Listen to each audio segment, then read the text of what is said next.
السلام عليكم ورحمة الله وبركاته. إن الحمد لله نحمده ونستعينه ونستغفره ونعوذ بالله من شرور أنفسنا ومن سيئات أعمالنا. من يهده الله فلا مضل له ومن يضلل فلا هادي له، وأشهد أن لا إله إلا الله وحده لا شريك له، وأشهد أن محمدا عبده ورسوله صلى الله تعالى عليه وعلى آله وصحبه وسلم تسليما كثيرا. أما بعد، فقد قال الإمام البخاري رحمه الله تعالى: باب كسوة الكعبة. قال حدثنا عبد الله بن عبد الوهاب قال حدثنا خالد بن الحارث قال حدثنا سفيان قال حدثنا واصل الأحدب عن أبي وائل قال: جئت إلى شيبة وحدثنا قبيصة قال حدثنا سفيان عن واصل عن أبي وائل قال: جلست مع شيبة على الكرسي في الكعبة، فقال: لقد جلس هذا المجلس عمر رضي الله عنه، فقال: لقد هممت أن لا أدع فيها صفراء ولا بيضاء إلا قسمته. قلت: إن صاحبيك لم يفعلا। قال: هما المرآن أقتدي بهما। সম্মানিত ভাতৃমণ্ডলী, আল্লাহ রাব্বুল আলামিনের প্রশংসা এবং প্রিয় নবী সাল্লাল্লাহু আলাইহি সাল্লামের উপর সালাত ও সালামের পর আজ সোমবার 20 শওয়াল 1445 হিজরি মোতাবেক 29 এপ্রিল 2024 আমাদের ধারাবাহিক আলোচনা সহিহুল বুখারীর হজের পর্ব নম্বর 13। ইমাম বুখারী রাহিমাহুল্লাহ হজের পর্বের অধ্যায় নম্বর 48। এতে ইমাম বুখারী রাহিমাহুল্লাহ বলছেন বাবু কিসওয়াতিল কাবাতি। এই অধ্যায় হচ্ছে কাবার গিলাফ সম্পর্কে। কিসওয়া কাসা একসু থেকে কিসওয়া মাসদার, মানে পরানো, কাপড় পরানো। মানুষ যদি কাপড় পরিধান করে তাহলে সেটা কি বলা হয়? কিসওয়া বলা হয়। জি। আর কাবার কাপড় পরিধান করা মানে আমাদের পরিভাষায়, ভারত বাংলাদেশের পরিভাষায় হচ্ছে কাবার গেলাফ চড়ানো। গেলাফ মানে আবরণ, গেলাফ মানে ওয়াকালু কুলুবুনা গুলফুন। ইহুদিরা বলতো যে আমাদের অন্তর আবৃত, গেলাফে ঢাকা। তো কাবার গেলাফ বলে যেহেতু বাংলা ভাষাভাষী চেনে, সেজন্য কিসওয়ার অর্থ, শাব্দিক অর্থ না করে কি বললাম? কাবার গেলাফ চড়ানো, কাবার ওপর গেলাফ পরানো বা গেলাফ চড়ানো। কাবাকে কাপড় পরানো, এটা শাব্দিক অর্থ। এটা তো আমাদের ভাষায় চলে না, তাই না? যেই ভাষা, যেই পরিভাষা, যেই শব্দগুলি যে ভাষায় চলে সেই ভাষাগুলি প্রয়োগ করতে হয়, যদিও শাব্দিক অর্থ না। কাবা আর গেলাফ চড়ানো। কাবা আল্লাহর ঘর, অন্য ঘরের ওপর যদি নিজের ঘরের উপর কেউ চাদর চড়ায়, হ্যাঁ, যে আমি কী করব, ডিকোর করে রাখবো, তাহলে এটি অপচয়। আর অপচয়কারী ভালো মানুষ না, শয়তানের ভাই। ফালতু খরচ করা, অনর্থক খরচ করে, এতে কোনো লাভ নেই আর ঠিকও না। সুতরাং অপচয় করা বিভিন্ন পর্যায়ের, অপছন্দনীয় থেকে হারাম পর্যন্ত আছে। অপচয়ের সীমানা হিসাবে কী ধরনের অপচয়, কতটা অপচয়, এই হিসাবে কমপক্ষে অপছন্দনীয় করতে করতে হারাম নাজায়েজ অপচয় করে। তো কিন্তু কাবা ঘরের ওপর চাদর চড়ানো বা গেলাফ চড়ানো, কাবার ওপর চাদর চড়ানো বা গেলাফ চড়ানো, এটা শরীয়ত সম্মত কি না? এটা শরীয়ত সম্মত। কাবা যেহেতু আল্লাহ রাব্বুল আলামিনের সবচাইতে পবিত্র ঘর এবং সবচাইতে প্রাচীন ঘর, আল্লাহ রাব্বুল আলামিনের বিশেষ নির্দেশে ইব্রাহিম ও ইসমাইল আলাইহিমুস সালাতু ওয়াস সালাম তৈরি করেছেন। আর কিছু কিছু ইতিহাস বলছে তার আগেও একাধিকবার তৈরি করা হয়েছে। ইব্রাহিম আলাইহিস সালামকে দিয়ে পুনর্নির্মাণ করেছেন, কিন্তু আমাদের কাছে কোরআন কারীম দ্বারা যেটা প্রমাণিত যে ইব্রাহিম আলাইহিস সালাম তৈরি করেছেন, সূরা বাকারায় রয়েছে। এই ঘরের তাজিম করা, শ্রদ্ধা করা, এটা ঈমানের দাবি। আর এই ঘরের তাজিম, শ্রদ্ধা হচ্ছে মানুষের অন্তরের তাকওয়ার বহিঃপ্রকাশ। ওয়ামান ইউআযযিম শাআইর আল্লাহ ফাইন্নাহা মিন তাকওয়াল কুলুব, সূরা হজ আল্লাহ বলছেন, যারা আল্লাহ রাব্বুল আলামিনের নিদর্শনাবলীর শ্রদ্ধা সম্মান তাজিম করবে, আল্লাহ রাব্বুল আলামিনের কাছে যেসব বিষয়গুলি গুরুত্বপূর্ণ, সেটা দিনের বিধিবিধান হোক অথবা পবিত্র স্থান হোক, মসজিদে হারাম, মসজিদে নবী, মসজিদে আকসা, এগুলো যারা তাজিম করবে, স্থান হোক কাল, রমজান মাস, লাইলাতুল কদর, আরাফার দিন ইত্যাদি, তারপরে হজের মাস বা হজের দিনগুলি ইত্যাদি, জিলহজ মাসের 10 দিন, সব শায়রুল্লাহ। শায়রুল্লাহ আল্লাহ নিদর্শনাবলী, দিনই নিদর্শনাবলী, যেমন সাফা মারওয়া, বাইতুল্লাহর তওয়াফ, তারপরে আপনার যে জামরাতে পাথর মারা, এগুলি আল্লাহর শাহেদ, আল্লাহ নিদর্শনাবলী, আল্লাহর দিনের। এগুলির যারা তাজিম, শ্রদ্ধা, সম্মান করবে, ফাইন্নাহা মিন তাকওয়াল কুলুব, এটি মানুষের অন্তরের আল্লাহ ভীরুতার প্রমাণ বহন করে। আল্লাহকে আপনি বেশি ভয় করেন, সেজন্য আল্লাহর ঘরে সম্মান করেন। তো আল্লাহর ঘরে সম্মানের একটা দিক হচ্ছে যে কাবা ঘর অন্য ঘর থেকে স্বতন্ত্র। অন্য ঘরের ওপর চাদর আর গেলাফ চড়ানো, পর্দা দেওয়া, এটা ঠিক নয়। আর কাবার ওপর গেলাফ দিয়ে সম্মানিত করা বা সম্মান প্রদর্শন করা, এটা শরীয়তের দাবি। কোনো কবরে, কোনো মাজারে যেমন চাদর চড়া হচ্ছে, এটি হারাম, এটি হারাম। এটার মাধ্যমে এটা শিরক হইতে, বড় শিরক, কুফর হইতে পারে, ইসলাম থেকে বের করে দিতে পারে। যদি মনে করে যে এই চাদর চড়িয়ে, মাজারে চাদর চড়িয়ে আমি কিছু পাবো এখান থেকে, তাহলে সেই ব্যক্তি বড় শিরক করলো, ইসলাম থেকে খারিজ হয়ে গেল, বেরিয়ে গেল, সে মুশরিক, ইসলাম নষ্ট করলো। আর এই অবস্থায় যদি মারা যায় তো কোনো জান্নাত পাবে না, কাফের মুশরিক জান্নাত পাবে না কোনোদিন, আল্লাহ হারাম করেছে। আর যদি মনে করে যে না এগুলো পবিত্র জায়গায়, সে জন্য চাদর চড়াচ্ছি, কিন্তু এ দিতে পারে না, কিন্তু মাজার পূজারি বেরোলি বেরোকে এটা মনে করে না, মনে করে যে কবর আল্লাহ সব কিছু দিতে পারে, আল্লাহ সব দায়ভার, দায়িত্ব, ক্ষমতা একে ন্যস্ত করে দিয়েছে, ছেলে দিতে পারে, রোগ ভালো করতে পারে, বালা মসউদ্দুত করে, মনস্কামনা পূরণ করতে পারে, সবই করতে পারে, তাই না? তাহলে তো মুশরিকি আকীদা নিয়ে চাদর চড়াচ্ছে। আর চাদর চড়ালে বরকত হবে, ই হবে, সে হবে, এই আশা নিয়ে চড়াচ্ছে। সেই জন্য যারা চাদর চড়ায় মাজারে, তারা মুশরিক, বড় শিরক করে। কিন্তু আল্লাহর ঘরের উপর চাদর চড়ানো এই নয় যে কাবার ঘর দিতে পারবে, এই আকীদা নিয়ে চড়ে, এটাও শিরক। কাবার উপরে গেলাপ চড়ানো মানে এই নয় যে কাবা আমাদের কিছু দিতে পারবে না, কাবা হাজরে আসল কিছু দিতে পারবে না। ওমর রাদিয়াল্লাহু আনহু হাদিস আসছে, লা তানফা ওয়ালা তাদুর, তুমি লাভ লসের মালিক না, রব। নবী সাল্লাল্লাহু আলাইহি ওয়াসাল্লাম করেছেন, সেই জন্য করছি, শোন না। আর যদি কোনো মানুষ এমন হয় যে মাজারে বা কবরে চাদর চড়াচ্ছে, নিজের বাপের কবরেও চাদর চড়ালো, কিন্তু বাপ দিতে পারবে এই আকীদা তো কেউ রাখে না, তাই না? কিন্তু পীর বাপ দিতে পারবে, পীর বাপ তার দিতে পারবে, আর নিজের বাপ দিতে পারবে, জন্মদাতা বাপ দিতে পারবে না, জানছে মরে গেছি, সরে গলে গেছে। যদি বাপের কবর, মায়ের কবর কেউ চাদর চড়ায়, তাহলে বলবো হারাম, বেদাত এবং কাবিরা গুনাহ, কিন্তু ইসলাম থেকে খারিজ করবো না, বলবো না যে তুই মুরতাদ। কিন্তু যে ব্যক্তি মনে করবে সে দিতে পারে, তাহলে সেই ব্যক্তি মুরতাদ, ইসলাম থেকে বহিষ্কৃত। আল্লাহর ঘরের উপর চাদর চড়ানো শরীয়ত সম্মত, এটা প্রাচীন যুগ থেকে পরম্পরা চলে আসছে, সেটা ইসলামে বহাল রাখা হয়েছে। নবী সাল্লাল্লাহু আলাইহি ওয়াসাল্লামের হিজরতের 220 বছর পরে বলা হচ্ছে ওই ইতিহাসে, হেমিয়ার গোত্রে, হেমিয়ারি একজন রাজা, শাসক, যার নাম ছিল আসআদ আল হেমিয়ারি, তুব্বা, যে কওমে তুব্বা বলা হয়েছে, হ্যাঁ, তুব্বা বংশের রাজা। ইয়ামানের রাজাদেরকে তুব্বা বলা হয়তো সেই যুগে, যেমন ভারতের রাজাদেরকে মহারাজা বলা হইতো, তারপরে আপনার পারস্য দেশের রাজাকে কিসরা বলা হইতো, কাইসার বলা হইতো রোম সম্রাটকে, ঠিক ওই রকমই আজকাল যেমন রাষ্ট্রপতি বলা হচ্ছে, প্রধানমন্ত্রী বলা হচ্ছে, এইসব পরিভাষা যুগের আবর্তন বিবর্তনে পরিবর্তন হচ্ছে। তো এই তুব্বা হেমিয়ারি প্রথম ইয়াসরে মদিনা থেকে যুদ্ধ করে ফিরে আসছিল, আর কাবার শ্রদ্ধা সম্মানে তার উপর গেলাফ চড়িয়েছিল, আর তারপরে সেটা পরম্পরা চলতে থাকে জাহিলি যুগে। তখন শিরকের যুগ ছিল মক্কায়, কারণ নবী সাল্লাল্লাহু আলাইহি ওয়াসাল্লামের আগমনের 300 বছর আগেই শিরক শুরু হয়ে গেছিল মক্কায়। 300 বছর বয়স, এই মূর্তি পূজার বয়স মক্কায়। নবী সাল্লাল্লাহু আলাইহি ওয়াসাল্লাম আগমনে, মক্কা বিজয়, আল্লাহ রাব্বুল আলামিন এই শিরকের ধর্মকে নির্মূল করে দিলেন, শেকড় থেকে উঠিয়ে ফেললেন মক্কাতুল মুকাররমা থেকে, আর আল্লাহর ঘরকে শিরক কুফরি থেকে পবিত্র করলেন, যা মক্কা লোকেরা করে আসছিল।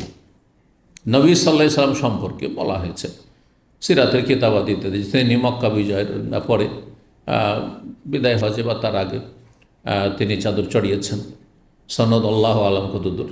তিনি চাদর চড়িয়েছেন। তারপরে খোলাফে রাশেদিন আবু বকর, ওমর, ওসমান, তিনজন খোলাফা সম্পর্কে বলা হয়েছে খোলাফে রাশেদিন, তারাও কাবায় গেলাফ চড়িয়েছেন। আর প্রাচীন যুগে আশুরার দিনে 10ই মুহররমে কাবায় গেলাফ চড়ানো হইতো। এই হাদিস কিন্তু আমরা গত দার্সে আলোচনা করেছি, মনে আছে কারো? 1592 জুমার দিন রাতের হাদিস। মা আয়েশা রাদিয়াল্লাহু তাআলা আনহা বলছেন, কালাত কানু ইয়াসুমুন আশুরা, মক্কার লোকেরা জাহিলি যুগে আশুরা রোজা রাখত। শুনে শুনে ধর্ম পালন করা মানুষের অভ্যাস এটা। কাবলা ইউফরাজা রমজান, রমজান ফরজ হওয়ার আগে সেটাকে জরুরি মনে করত মুসলিমরাও, আর রমজান ফরজ হওয়ার পরে তখন সুন্নত মুস্তাহাব হয়ে গেল। ওয়াকানা ইউমান তুস্তারু ফিহিল কাবাতু, আর এই আশুরার দিনে কাবাকে আবৃত করা হতো, মানে কাবায় গেলাফ চড়ানো হইতো। তাহলে কাবা গেলাফ চড়ানোর পরম্পরা, ইতিহাস চলে আসছিল আগে থেকে। এই আশুরার দিনে বছরে একদিন, আর তারপরে কিছু কিছু রাজা বাদশাহ বছরে 2 দিন শুরু করে, কেউ ইত্যাদি, এইভাবে চলতে থাকে। তারপরের দিন পরিবর্তন হতে থাকে। তারপরে হয়তো আশুরা বাদ দিয়ে কোরবানির দিন ইয়াউমুন নাহারে, কোরবানির দিনে গেলাফ চড়ানো হইতো। আর তার বর্তমান সৌদি সরকার আরাফার দিনে, মক্কা খালি, সবাই আরাফায় চলে গেছে হাজির, এই আরাফার দিনে কাবায় কি করে গেলাফ পরিবর্তন করা হয়, গেলাফ পরিবর্তন করা হয়। প্রাচীন যুগে যে কাবায় গেলাফ চড়ানো হইতো, তো পুরনো গেলাফকে উঠিয়ে ফেলা হইতো না, গেলাফের উপরে গেলাফ, গেলাফের উপরে গেলাফ দিতে দিতে দিতে একবারে কাবা ভারাক্রান্ত, ভেঙে পড়ার মতো। তখন কল্পনা জানবো যে না, এইগুলো খোলাফা রাশেদিনের পরেও খোলাফা আবার ওমাইয়ার যুগে, তারপর এরকম চলে আসে। তারপরে কোন এক সময় এইটা পরিবর্তন করা হয় যে না, এখন যখন গেলাফ চড়ানো হবে নতুন, তখন পুরানোকে সরিয়ে দেওয়া হবে, আর সেটাই করা হচ্ছে এখন। তো এ হচ্ছে কাবার গেলাফ চড়ানো। সুতরাং সেটি শরীয়তসম্মত বিষয়, সেটি শরীয়তসম্মত বিষয়। ইমাম বুখারী রাহিমাহুল্লাহ তার বৈধতা বা সেটি যে শরীয়তের একটি বিষয়, সেটা প্রমাণ করার জন্য এখানে অধ্যায় কায়েম করেছেন। জি, আর সে অধ্যায়ে হাদিস নিয়েছেন। হাদিসে কিন্তু কাবায় গেলাফ শব্দটি আসেনি, গেলাফ চড়ানো কথা আসেনি, কিন্তু কাবার সম্পদের কথা এসছে, কাবার ভিতরে অকৃত সম্পদের কথা এসছে। সেই সম্পদের একটি সম্পদ হচ্ছে গেলাফ। এইভাবে হাদিসের সম্পর্ক হচ্ছে অধ্যায়ের সাথে। কারণ যেগুলি গেলাফ সম্পর্কে হয়তো বর্ণনা আছে, ঐতিহাসিক বর্ণনা বা সিরাতে বর্ণনা, সেগুলি শর্তের দিক থেকে ইমাম বুখারী রাহিমাহুল্লাহ শর্ত যেহেতু খুব শক্ত শর্ত, সেই শর্ত সাপেক্ষ নয়, সেই জন্য সেগুলি নিয়ে আসেননি বা নিয়ে আসা সম্ভব হয়নি। কিন্তু সেদিকে ইঙ্গিত করেছেন যে কাবার উপরে গেলাফ চড়ানো এটি শরীয়তসম্মত একটি বিষয়। 1594 নম্বর হাদিস আবু ওয়াইল বর্ণনা করেছেন, যার নাম শাকিক, কালা যেহেতু এলা সাহেবা, আমি সাহেবার কাছে আসলাম। সাহেবা এমন এক ব্যক্তি, যেই ব্যক্তিকে নবী মক্কা বিজয়ের পরে কাবা ঘরের দরজার চাবি দিয়ে দিয়েছিলেন, আর এই বংশে এখন পর্যন্ত কিয়ামত পর্যন্ত চলে আসে। নবী সাল্লাল্লাহু আলাইহি ওয়াসাল্লাম বলছেন, এই বংশের কাছ থেকে যেই ব্যক্তি চাবি কেড়ে নেবে সে হবে জালেম। যার ফলে এখন পর্যন্ত বহু শাসক এসেছে গিয়েছে, উত্থান পতন হয়েছে, কিন্তু কাবার চাবি এই বংশের কাছে। এদেরকে এখন পর্যন্ত শাইবি বলা হয়, শাইবি বলা হয়। তো সোশ্যাল মিডিয়ায় দেখতে পাবেন যে বর্তমান শাইবি, যার কাছে চাবি আছে, যখন কোনো রাজা বাদশাহ আসছে চাবি নিয়ে আসছে, আর তারপরে খুলে দিচ্ছে, আবার বন্ধ করছে, এগুলো দেখতে পাবেন আপনারা সোশ্যাল মিডিয়াতে। তো এই শাইবা থেকে শাইবি বংশ, শাইবা থেকে শাইবি বংশ। বলছেন এখানে আমি সাইবার কাছে আসলাম, কিন্তু অন্য হাদিসে, আগের হাদিসে ইমাম বুখারীর ওস্তাদ আব্দুল্লাহ বিন আব্দুল ওয়াহাব, আর তার ওস্তাদ খালিদ বিন হারিস, তার ওস্তাদ সুফিয়ান বিন ওয়াইনা, তার ওস্তাদ ওয়াসিল, আর তার ওস্তাদ আবু ওয়াইল। আর এখানে সুফিয়ান কাবিসা, তারপরে সুফিয়ান এসে মিলে যাচ্ছে, তারপরে ওয়াসিল, আবু ওয়াইল।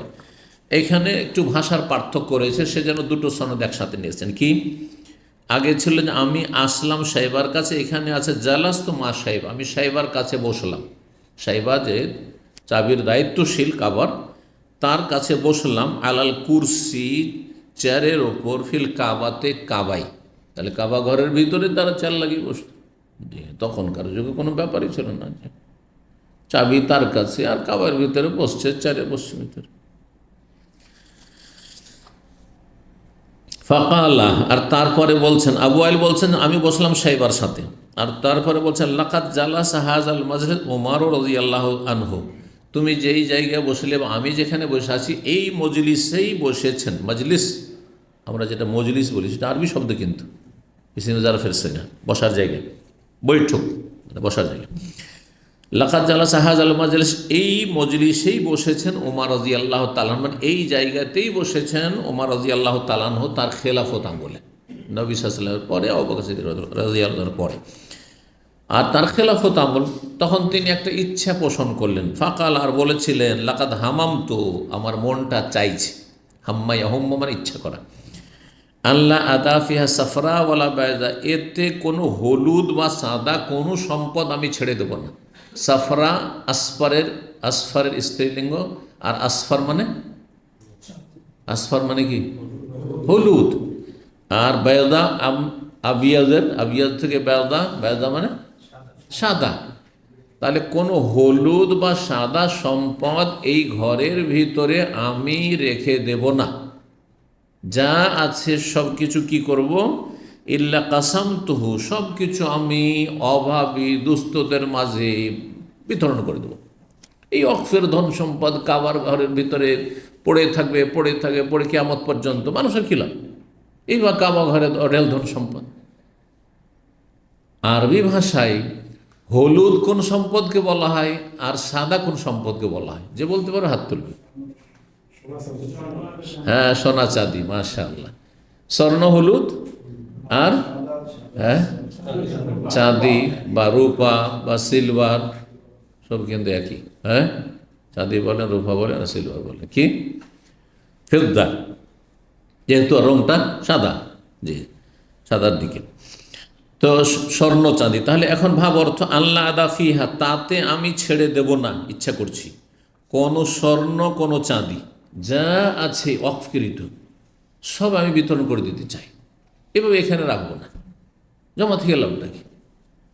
প্রাচীন যুগ থেকে কাবার তাজিম শ্রদ্ধা সম্মানের একটি দিক ছিল যে মানুষ দূর দূরান্ত থেকে যখন আল্লাহর ঘর জিয়ারতে আসতো তখন ধন সম্পদ নিয়ে আসতো।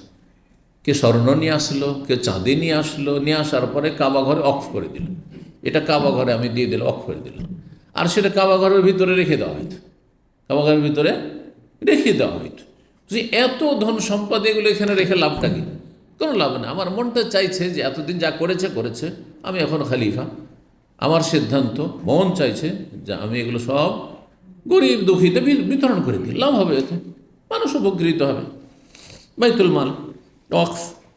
কুলতো, তখন সাইবা বলছেন, যার কাছে চাবি, দায়িত্ব, সে বলছেন, ইন্না সাহেব কালাম ইয়াফাল, আপনার বিগত দুই সঙ্গী তেমনটা করেননি।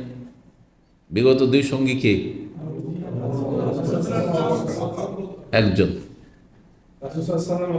রাসূলুল্লাহ সাল্লাল্লাহু আলাইহি ওয়াসাল্লাম এবং আবু বকর সিদ্দিক রাদিয়াল্লাহু তাআলা আনহু, আর তারপরে ওমর রাদিয়াল্লাহু দ্বিতীয় খলিফা যেহেতু, তো না নবী সাল্লাল্লাহু আলাইহি ওয়াসাল্লাম এই কাজটি করেছিলেন। নবী সাল্লাল্লাহু আলাইহি ওয়াসাল্লাম জামানাতে ধন সম্পদ ছিল কাবার ভিতরে, তিনি এগুলো বিতরণ করেন, আর আপনার জামানার চাইতে বেশি গরিব মানুষ ছিল। ও তারপর আবু বকর সিদ্দিক রাদিয়াল্লাহু তাআলার জামানায় আপনার জামানার চাইতে অভাব ছিল, তারা তো এটা করেননি, তো আপনি করবেন নতুন কাজ। কালা, তখন ওমর রাদিয়াল্লাহু তার সিদ্ধান্ত পরিবর্তন করলেন, মনের যে ইচ্ছা সেটাতে থেমে গেলেন। বলেন হোমাল মার আনে, তারা এমন দুই ব্যক্তিত্ব, মারউন আর ইমরিউন মানে মানুষ। হ্যাঁ, ইন্নামাল আমালু বিন্নিয়াত ওয়া ইন্নামা লিকুল্লি ইমরিইন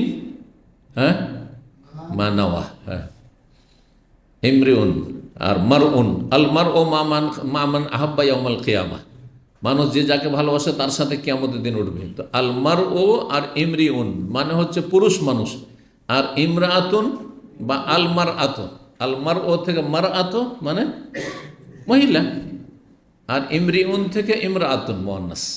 বোঝা গেছে? হোমাল মার আনে, তারা দুইজন ব্যক্তিত্ব, আক্তাদি বেহমা, তাদের বিরোধিতা না করে তাদের আমি অনুসরণ করব।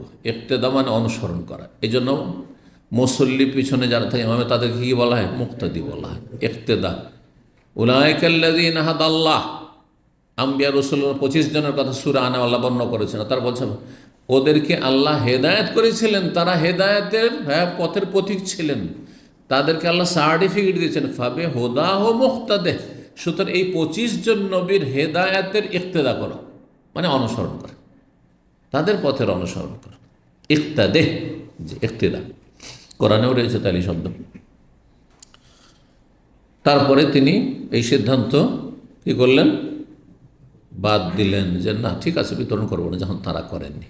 তো রাসূলুল্লাহ কেন করেননি, কেন করেননি? কেউ বলেছেন যে নবী সাল্লাল্লাহু আলাইহি ওয়াসাল্লাম এটাই চেয়েছেন যে থাক, এসব থাক ধন সম্পদ। কিন্তু আর এক দল বলেছেন যে না, সহিহ মুসলিমের একটি হাদিসে রয়েছে, সুতরাং সেই হাদিসটি প্রমাণ করে যে নবী সাল্লাল্লাহু আলাইহি ওয়াসাল্লাম এই কাজটি করেননি, তার মানে নাজায়েজ নাই। তারপরে কোনো খলিফা যদি এই সম্পদ, অকৃত সম্পদকে গরিব দুঃখীর মাঝে বিতরণ করে দেয়, তো এটা নাজায়েজ নাই। কেন? ওই হাদিসটিতে রয়েছে যে রাসূলুল্লাহ সাল্লাল্লাহু আলাইহি ওয়াসাল্লাম আয়েশা রাদিয়াল্লাহু তাআলা আনহা বলছেন, হাদিস কিন্তু আমাদের এখানে এসেছে, কিন্তু ওই শব্দটা আসেনি, শুধু সহিহ মুসলিম, বুখারীতে নেই। সেটা কি? যে রাসূলুল্লাহ সাল্লাল্লাহু আলাইহি ওয়াসাল্লাম বলছেন যে আয়েশা, তোমার এই বংশ কোরাইশ যদি নিউ মুসলিম না হইতো, তাহলে আমি কি করতাম? এই হাদিস কিন্তু কয়েকবার করে পড়েছেন গত সপ্তাহে। নিউ মুসলিম না হইতো, আর আমি যে কাজগুলি করতে চাই এগুলা করতে গিয়ে তারা বিভ্রান্ত না হইতো, আরও মুরতাদ হওয়ার ভয় না থাকতো, ভুল বুঝার ভয় না থাকতো, তাহলে কি করতাম? কাবাকে ভেঙে ফেলতাম, আর তারপরে বড় করে ইব্রাহিম বুনিয়াদের উপর তৈরি করতাম, আর তারপরে দুটি দরজা করতাম, তারপরে দরজাটি সরজমিন করে দিতাম। এই 3টি কাজ না। আর 4 নম্বর কাজ ওখানে সহিহ মুসলিম হাদিস লা আনফাকতু কানজাহু ফি সাবিলিল্লাহ। এই কাবা ঘরের যে সম্পদ রয়েছে, এই সম্পদকে আমি কি করতাম? আল্লাহর রাস্তায় খরচ করে দিতাম। সেই সময় তাহলে যথেষ্ট ধন সম্পদের স্বর্ণ চাঁদি তাহলে অফ করা ছিল, জাহেলি যুগ থেকে। এখন সেগুলি যদি নবী সাল্লাল্লাহু আলাইহি ওয়াসাল্লাম গরিব মিসকিনে বিতরণ করে দিতেন, তাহলে নিউ মুসলিমেরা বিভ্রান্ত হইত, বলার সুযোগ পেয়েছে, আরে মোহাম্মদ আমাদের ধর্মকর্ম তো সব শেষ করলো, দেবদেবী তো সব শেষ করলো, বাপদাদার কিছু রাখলো না, এমনকি কাবা ঘরের যে অফ করা ধন সম্পদ ছিল সেগুলোও লুটপাট করে নিল। বলার সুযোগ পাবে না মুনাফিকরা। সেই জন্য করেননি নবী সাল্লাল্লাহু আলাইহি ওয়াসাল্লাম। তাহলে কেউ যদি মনে করে যে এগুলো এইভাবে রাখার কোনো যৌক্তিকতা নেই, এগুলোকে ফি সাবিলিল্লাহ দান করে দেবো, মানুষ খেতে পায় না, তাহলে সেটা শরীয়ত বিরোধী নয় এই হাদিসের আলোকে। জি, 49 নম্বর অধ্যায় হচ্ছে বাবু হাদমিল কাবা। এই অধ্যায় হচ্ছে কাবা ধ্বংস হওয়া সম্পর্কে, কাবা ভেঙে দেওয়া সম্পর্কে। এমন একটা সময় আসবে কাবাকে ভেঙে দেওয়া হবে, চূর্ণ বিচূর্ণ, এক একটি তার ইঁটকে টুকরো টুকরো চূর্ণ বিচূর্ণ করা হবে। ভবিষ্যৎবাণী করেছেন নবী সাল্লাল্লাহু আলাইহি ওয়াসাল্লাম। ওকালাত আয়েশা রাদিয়াল্লাহু তাআলা আনহা এই মর্মে হাদিস বর্ণনা করে বলেছেন, বিনা সনদ দেখে নিয়েছেন, কিন্তু হাদিসটি সনদ সহকারে বিভিন্নভাবে আসছে হাদিস কয়েকটি। কালান নবী সাল্লাল্লাহু আলাইহি ওয়াসাল্লাম বলেন, ইয়াগজু জাইশুনিল কাবাতা, একটি সেনাবাহিনী কাবায় কি করবে? চড়াও করবে, আক্রমণ করবে। গাজা একজু মানে লড়াই করা, গাজওয়া যুদ্ধকে বলা হয়। কাবা ঘর এসে যুদ্ধ করবে মক্কায়, ফায়ুখসাহ যুদ্ধ করবে কাবা ভাঙার জন্য, তখন তাদের আল্লাহর আযাব নেমে আসবে। ফায়ুখসাহু বিহিম, তাদেরকে জমিনে ধসিয়ে দেওয়া হবে, জমিনে ধসে দেওয়া হবে। এটাও হবে আবার, যেমন আবরা হস্তি বাহিনীকে ধ্বংস করা হয়েছে ছোট ছোট কঙ্কর দিয়ে, অ্যাটম বম দিয়ে, আল্লাহ রাব্বুল আলামিন। ঠিক আছে, এদেরকে মাটিতে পুঁতে দেওয়া হবে, ধসিয়ে দেওয়া হবে। কিন্তু আবার কি হবে? ভেঙে টুকরো টুকরো করা হবে। এই হাদিসগুলোও দেখেন। 1595 নম্বর হাদিস বর্ণনা করছেন ইবনে আব্বাস রাদিয়াল্লাহু তাআলা আনহু, বলছেন যে নবী সাল্লাল্লাহু আলাইহি ওয়াসাল্লাম বলেছেন, কাআন্নী বিহি আসওয়াদ আফহাজ, যেন আমি এই চোখে দেখতে পাচ্ছি। ওহিতে নবী সাল্লাল্লাহু আলাইহি ওয়াসাল্লামকে এমনভাবে জানিয়ে দেওয়া হয়েছে যে যেন আমার চোখের সামনে এরকমটা ঘটছে, আমি দেখতে পাচ্ছি কালো লোকটিকে। কাআন্নী বিহি আসওয়াদ, আসওয়াদ মানে কৃষ্ণাঙ্গ, কালো মানুষটিকে আমি যেন সচক্ষে দেখতে পাচ্ছি। আফহাজ, যার পাগুলি বাঁকা। আফহাজ বলা হয় যে বাঁকা পায়ে হাঁটে। কিছু লোক আছে পা তার টেढ़া থাকে, বুঝছেন না? তো তারপর হাঁটুটা একটু ফাঁক করে এইভাবে হাঁটে। তো সেই লোকটি এক তো কালো আর হাবাসি হবে, হাবসার আবেসিনিয়ার আফ্রিকার হবে, আর তারপরে দেখতে কদাকার কুৎসিত হবে, আর পায়ের নলাগুলি চিকন হবে, জু সোয়াই কায়তেন, এরও হাদিস আছে আর আসছে ওই হাদিসটি। আর তার সাথে সাথে পায়ের নলা চিকন হওয়ার সাথে সাথে পাগলি টেঁড়া হবে, এরকম হয়ে থাকবে। জি, মানে একবারে দেখতে বিশ্রী, কিন্তু বিশ্রী লোক দিয়ে এরকম বিশ্রী কাজ হবে, নোংরা কাজ হবে, নিকৃষ্ট কাজ হবে, যে ধ্বংসাত্মক কাজ করবে। একলাউহা হাজারান হাজারান, সে এক একটি পাথরকে উঠিয়ে ফেলবে বা চূর্ণ বিচূর্ণ করে ফেলবে কাবা ঘরে। আল্লাহ। 1596 নম্বর হাদিস। হাদিস আবু হুরায়রা রাদিয়াল্লাহু তাআলা আনহু বর্ণনা করেছেন, আগেটি ইবনে আব্বাসের ছিল, শোনেন। তিনি বলছেন, কালা রাসূলুল্লাহ বলেছেন, ইউখাররিবুল কাবাতা, কাবাকে বিরান করে দেবে, ভেঙে। বিরান মানে অনাবাদ, ঘর বাড়ি ছিল আর সবকে নিশ্চিন্ন করে একবার অনাবাদ করে দেওয়া, সেখানে আর কোনো কিছু নেই, আল্লাহর ঘরও নেই, তো মানুষও নেই, মানুষজন নেই। এটা হচ্ছে বিরান করা। বিরান বুঝেন তো? বিরানের শুদ্ধ বাংলা হচ্ছে, বিরান শব্দটি কিন্তু উর্দু শব্দ, বিরান। আর বিরান করা হচ্ছে মানে অনাবাদ করা, অনাবাদ করে দেওয়া, বিরান করে দেবে। আর খারাপ, খারাপ আরবি শব্দটা কিন্তু আমাদের ভাষায় ব্যবহার করছি, খারাপ, খারাপ খারাপ থেকে খারাপ করে দেবে। ইউখাররিবুল কাবাতা, কাবাকে বিরান করে দেবে, ধ্বংস করে দেবে। জুসওয়াই কাতাইনি মিনাল হাবাসা, আফ্রিকার আবেসিনিয়া হাবাসার দুই চিকন নলা বিশিষ্ট একজন ব্যক্তি। চিকন নলা, পায়ের নলাগুলো চিকন। 50 নম্বর অধ্যায়, বাবু মাজুকা ফিল হাজির আসওয়াদ। এই অধ্যায় হচ্ছে যা কিছু হাদিসে উল্লেখিত হয়েছে হাজিরে আসওয়াদ, কালো পাথর সম্পর্কে। 1597 নম্বর হাদিস। ওমর রাদিয়াল্লাহু তাআলা আনহু বর্ণনা করছেন, তিনি বলছেন, আন্নাহু জাআল হাজির আসওয়াদ, তিনি তার খেলাফত আমলে এবার হাজির আসওয়াদের কাছে আসলেন, ফাকাব্বালহু, আর চুমন দিলেন। আর তারপরে বললেন, যাতে চুমন দেওয়াতে কেউ না মনে করে, যেমন আজকাল অধিকাংশ মুসলিম যারা মূর্খ হজ করতে আসছে, উমরা করতে আসছে, তারা মনে করে যে এই পাথরে এত ক্ষমতা আছে, এত ক্ষমতা, সমস্ত গুনাহ চুইসে টেনে নেবে, এসব মনে করে মূর্খরা। যার ফলে সেখানে লড়াই করে, যুদ্ধ করে, আল্লাহকে অসন্তুষ্ট করে, মানুষকে অসন্তুষ্ট করে, কষ্ট দেয়। কথা বুঝতে পারছেন? নিজেও কষ্ট পায় আর অন্যকেও কষ্ট দেয়, আল্লাহকে অসন্তুষ্ট করে, মানুষকে অসন্তুষ্ট করে। কত লোকের সাথে ঝগড়া বিবাদ করে, সেখানে ধাক্কা ধাক্কি করে। কিসের জন্য? এটা সামান্য একটা সুন্নতের জন্য। অথচ তার জীবনে বড় বড় ফরজ ত্যাগ করছে, তাদের অধিকাংশ ফজর পড়ে না, ফজর নসিব হয় না জামাতে গিয়ে, অধিকাংশই বেনামাজি, অধিকাংশই হারামখোর, হারাম রুজি নিয়ে এসছে এই হজ উমরাতে। আর তারা এসে সেখানে করে লড়াই ঝগড়া করে কিসের জন্য? হাজির আসওয়াদের চুমন দেওয়ার জন্য, দিন সম্পর্কে অজ্ঞতার কারণে। যেমন কোনো কিছুই না, একটু সুন্নাত, যেমন লাব্বাইক বলা সুন্নাত, লাব্বাইক উমরাতান বলা প্রথমখানে সুন্নাত। এরকম মেলা সুন্নত আছে। বেশি বেশি তালবিয়া পাঠ সুন্নত।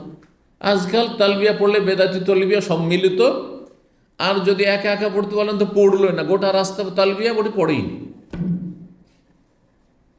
বহু সুন্নত ছাড়ছেন।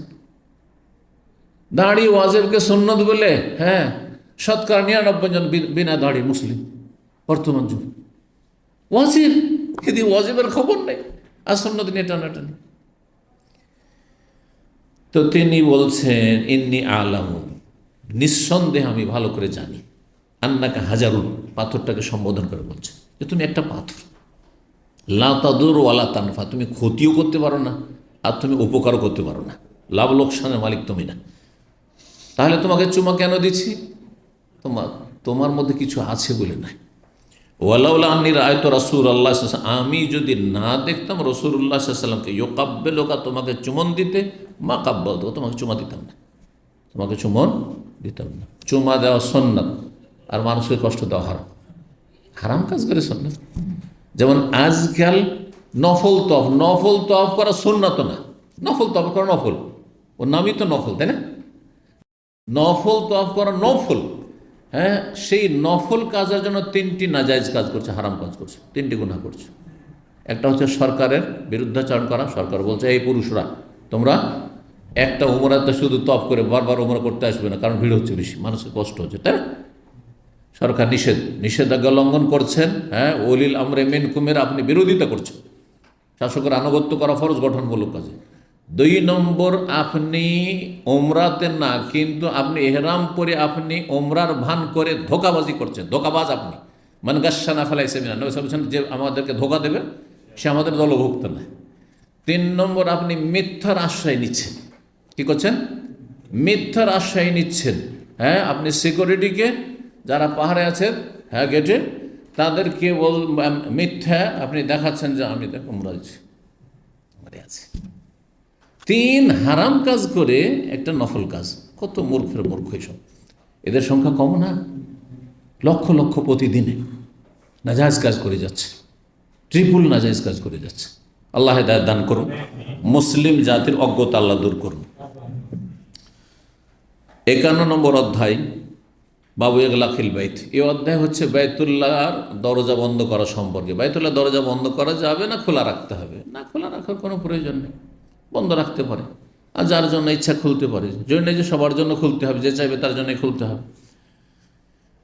এই অধ্যায় হচ্ছে বাইতুল্লাহর ঘর বন্ধ করা, দরজা বন্ধ করা সম্পর্কে। ওয়াইসাল্লি ফি আইয়ি নওয়াহিল বাইত। তারপরে যারাই ঢুকবে, এটাও আর একটা মাসলা, যারাই ঢুকলো, 2-4 জন 10 জন যে ঢুকলো সালাত আদায় করার জন্য, ভিতরে ঢুকার পরে দরজা বন্ধ করতে পারবে কি না? না, যখন খোলা আছে সবার জন্য খোলা রাখতে হবে। এখন যদি এমনটাই করা হয় তাহলে তো হ্যাঁ, কাবার ভিতরে ঢুকে তো দাঁড়াবার জায়গায় পাওয়া যাবে না, তাই না? হ্যাঁ, তো দরজা বন্ধ করা যায়। হ্যাঁ, প্রয়োজনে মাসলাহাতের জন্য এতেই কল্যাণ আছে, জায়েজ। বলছে ওয়াসাল্লি ফি আইয়ি নওয়াহিল বাইতে শাহ। আর বাইতুল্লাহর ভিতরে গিয়ে যে কোনো কোনায় সালাত আদায় করতে, যে কোনো জায়গায় সালাত আদায় করতে পারে, ডানে বামে সামনে পিছনে। এই নয় যে নবী সাল্লাল্লাহু আলাইহি ওয়াসাল্লাম যেখানে আদায় করেছে সেখানে করতে হবে। ডান দিকে 2টো পিলার বাদ দিতে হবে, বাম দিকে একটা পিলার রাখতে হবে, আর তারপরে সামনে এগিয়ে যেতে হবে। হ্যাঁ, না, এমন কোনো প্রয়োজন নেই। এখানে নবী সাল্লাল্লাহু আলাইহি ওয়াসাল্লাম আদায় করেছেন, কিন্তু যে কোনো জায়গায় সালাত আদায় করা যেতে পারে। আবার সালাত আদায় না করেও ফিরে এসছেন নবী সাল্লাল্লাহু আলাইহি ওয়াসাল্লাম। সুতরাং একাধিকবার এরকম ঘটনা ঘটেছে। হ্যাঁ, যখন উমরাতুল কাজাতে আসেন, উমরাতুল কাজা কোন বছরে কে বলতে পারে দেখি? সিরাতুন নবী তো পড়লেন। উমরাতুল কাজা 7ম হিজরি, 6ষ্ঠ হিজরিতে হুদাইবিয়ার সন্ধির বেলা ঘুরিয়ে দিল, মক্কার কাফেরা ঢুকতে দিল না। আর তারপরে চুক্তি হলে যে আগামী বছর আসবেন, 3 দিন থাকবেন। তো এর ভিত্তিতে এই যে ফয়সালার ভিত্তিতে এই জন্য কি কাজা বলা হয়। তো ফয়সালার ভিত্তিতে এসেছিলেন, এই মীমাংসার ভিত্তিতে অথবা সন্ধির ভিত্তিতে। তো এই জন্য উমরাতুল কাজা, এটা হচ্ছে সঠিক নামকরণের কারণ। আর যারা বলছে যে না গত বছরের কাজা, এটা সূক্ষ্ম নয়, কারণ হুদাইবিয়ার সন্ধির বছরে যে উমরা করতে পারেনি তা তো একটা উমরা হয়েছে। এই জন্য নবী সাল্লাল্লাহু আলাইহি ওয়াসাল্লাম 4টা উমরা বলা হচ্ছে। 4টা মানে একটা হুদাইবিয়ার, তো মক্কায় আসতে পারেনি, কিন্তু উমরা যেহেতু নেকি পেয়েছেন আর সেখানে কুরবানি জবাই করে চলে গেছেন সময়সী, ওই আপনার জেদ্দার রাস্তায় গিয়ে যে পড়ে হুদাইবিয়া, ওই জায়গায়, সুতরাং সেটা একটা উমরা হয়ে গেছে। ওইটাকে যদি মাইনাস করে দেন, কাজা বলেন, তাহলে 3টি উমরা নবী সাল্লাল্লাহু আলাইহি ওয়াসাল্লাম করেছেন। 3টি না, সিরাতে গিয়ে 4টি উমরা করেছেন নবী সাল্লাল্লাহু আলাইহি ওয়াসাল্লাম। একটি হুদাইবিয়ার বছরের উমরা, যেটা রাস্তা থেকে ফিরে গেলেন, হ্যাঁ, কোরবানির পশু জবাই করে, একটা উমরা সেটা গণ্য হয়ে গেল। আর দ্বিতীয় উমরা হচ্ছে 7ম হিজরি উমরাতুল কাজা, 3 দিনের জন্য থেকে উমরা করা। আর একটি উমরা কে বলতে পারে? হ্যাঁ, কি? হ্যাঁ হ্যাঁ, ভুলে গেছে। উমরাতুল জেরানা।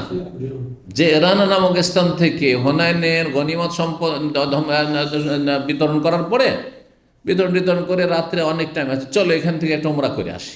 উমরা করেছেন। ইন্দোনেশিয়া, মালয়েশিয়ার হাজিরা, এরা জেরানাকে খুব গুরুত্ব দেয়। আমাদের ইন্ডিয়া, পাকিস্তান, বাংলাদেশের অত জেরানা জানে না, বুঝেও না অনেকে। হ্যাঁ, এরা যাবেই জেরানা। যেমন তানঈমে যায় ইন্ডিয়া পাকিস্তান লোকেরা, আর ওই চক্কর দিয়ে 5 রিয়াল 2 রিয়ালের উমরা। হ্যাঁ, একসময় 2 রিয়ালের বাস ছিল, সে 2 রিয়াল বলছে, আর এখন একটু বেড়েছে হয়তো, সেজন্য 5 রিয়াল বলছে, বুঝছেন না? সবচাইতে চিপ উমরা ইন্ডিয়া, পাকিস্তান, বাংলাদেশ, যাবে 5 রিয়াল আর আসবে, একটা করে উমরা হয়ে গেল। এই সুন্নাতুল খিলাফ উমরা, বেদাতি উমরা। ঠিক তেমনি ইন্দোনেশিয়ান, মালয়েশিয়ানদের ওই জেরানা যেতে হবে, ওখান থেকে উমরা করে আসতে হবে, এই বেদাতি এক উমরা। বুঝতে পেরেছেন?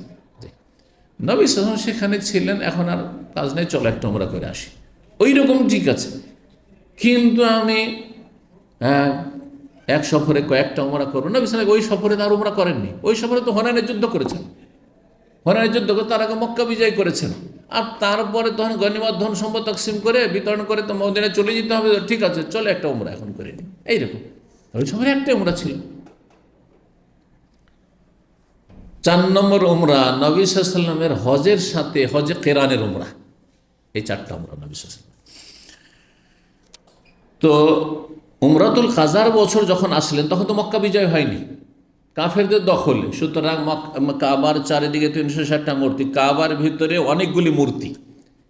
এই জন্য ওই বছরে নবী সাল্লাল্লাহু আলাইহি ওয়াসাল্লাম কাবার ভিতরে ঢুকলেও সেখানে সালাত আদায় করেননি, কারণ দেবদেবীর মূর্তি আছে, ছবি অঙ্কন করা আছে। ইব্রাহিম ইসমাইল আলাইহিস সালামের ছবি অঙ্কন করা ছিল দেওয়ালে, কিন্তু সেগুলি যখন মক্কা বিজয়ে মুছে দেওয়া হলো আর তারপরে যখন আসলেন নবী সাল্লাল্লাহু আলাইহি ওয়াসাল্লাম বিদায় হজে, তখন কাবায় ঢুকেছেন, প্রবেশ করেছেন, জি, বা মক্কা বিজয়ের বছর। তো বলছেন এখানে এই জন্য পরস্পর বিরোধী হাদিসগুলো আসবে। কোনো হাদিসে আসবে যে না কাবায় ঢোকেননি, কোনো হাদিস আসবে কাবায় ঢুকেছেন আর সালাত আদায় করেছেন, আবার হাদিস আসবে ইবনে আব্বাসে কাবায় ঢুকেছেন আর তকবির পাঠ করে জিকির করেছেন কিন্তু সালাত পড়েননি। 3 রকম হাদিস। তো যিনি অতিরিক্ত বর্ণনা করেছেন তার কাছে অতিরিক্ত জ্ঞান আছে, সুতরাং সেটা গ্রহণযোগ্য। আর অতিরিক্ত বর্ণনা কে করেছেন? যারা বলেছেন নবী সাল্লাল্লাহু কাবার ভিতরে ঢুকেছেন এবং সালাত আদায় করেছেন, বিনা সালাতে বেরোননি। আর যারা বলেছেন নবী সাল্লাল্লাহু আলাইহি ওয়াসাল্লাম প্রবেশই করেননি, ঢুকেননি কাবার ভিতরে, তারা ওই উমরাতুল কাজার ঘটনা বর্ণনা করেছেন। সেটা পরের ঘটনা না, মক্কা বিজয়ের পরের ঘটনা, বরং উমরাতুল কাজার ঘটনা, যে সেখানে তখন যেহেতু দেবদেবীর মূর্তি ছিল সেজন্য নবী সাল্লাল্লাহু আলাইহি ওয়াসাল্লাম সেখানে সালাত আদায় করেননি। যে এভাবে সমন্বয় হাদিসগুলি সামনে আসবে, সমন্বয় আমরা জেনে নিলাম। বলছেন এখানে সালেম বিন আবদুল্লাহ, তার পিতা আবদুল্লাহ বিন উমার থেকে, দাখালা রাসূলুল্লাহ সাল্লাল্লাহু আলাইহি ওয়াসাল্লাম, 1598 নম্বর হাদিস। রাসূলুল্লাহ সাল্লাল্লাহু আলাইহি ওয়াসাল্লাম প্রবেশ করলেন কোথায়? আল বাইতা, বাইতুল্লাহ। তিনি হুয়া ও ওসামা বিন যায়েদ পালক পুত্রের ছেলে, ও বেলাল বিন রাবাহ, বেলাল হাবশি, ও উসমান বিন তালহা, এই উসমান বিন তালহা আল হাজাবি, উসমান তালহাকেই চাবি দিয়েছিলেন, এবং তারা সাইবা বংশের।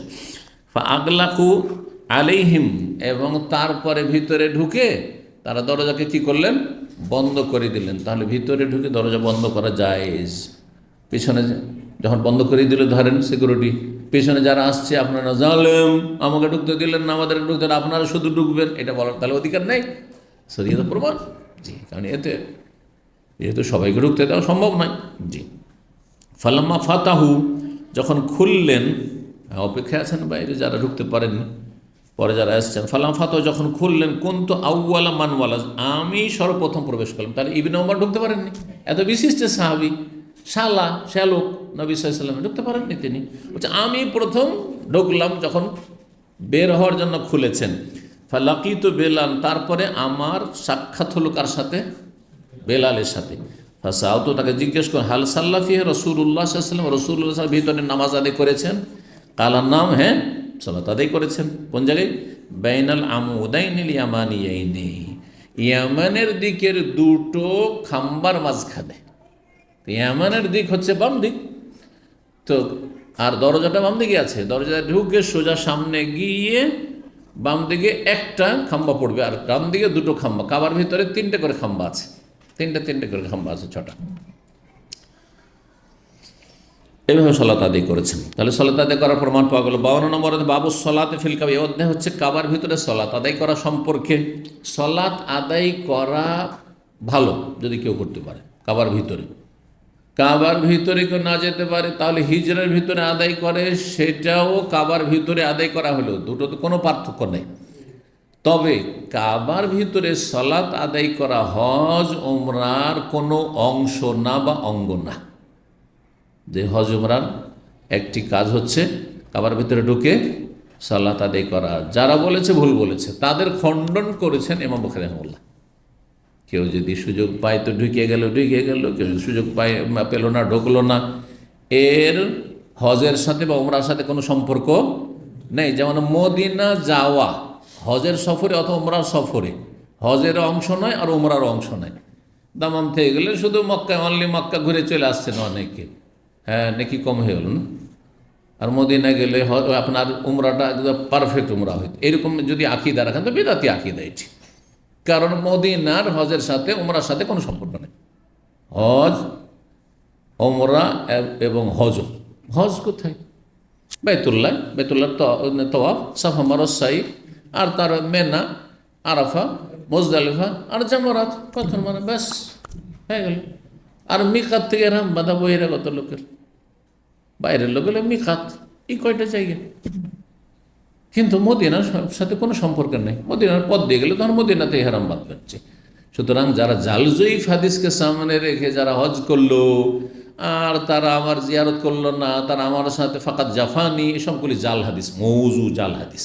এগুলো আমাদের দেশের বেদাতি হুজুর আলেমরা বয়ান করে, মান হাজ্জা ওয়ালাম ইয়াজুরনি ফাকাত জাফানি। আমাদের জাল হাদিস মুখস্থ করতে হবে।